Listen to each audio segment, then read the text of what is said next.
Thema 2.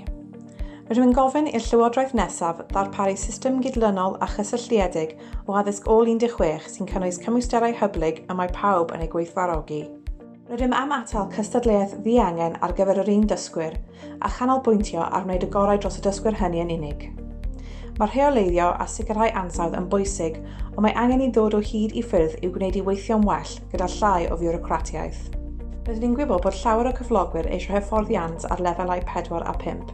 Rydyn ni felly am ei gwneud hi'n haws dylunio cyrsiau ar y lefelau hyn a'i cymeradwyo fel y gall colygau eu cynnig, pinnau trwy weithio'n agosach gyda phrifysgolion neu drwy sefydliad ar wahân i ddelio â chymeradwyaeth. Ac mae angen i ni weld y gefnogaeth ariannol ar gyfer y cymwysterau hyn cael ei ddarparu i ddysgwyr hefyd. Nid oes angen i bob cymhwyster gyd-fynd ar systemau sydd gennym nawr. Gallwn cael cyrsiau byrach a allai fod â gwahanol lefelau astudio yn dibynnu ar y hyn sydd ei angen. Rydym am gyflwyno dulliau a hyblygrwydd mwy diweddar sy'n gwneud hyn yn bosibl ar bydd cyflogwyr a dysgwyr. Ac mae angen i ddysgwyr allu astudio unedau llai y gallwn eu cronni dros amser, gyda'r cyfle i gydnabod y dysgu neu'r profiad sydd ganddynt eisoes a chymryd hyn i ystyriaeth.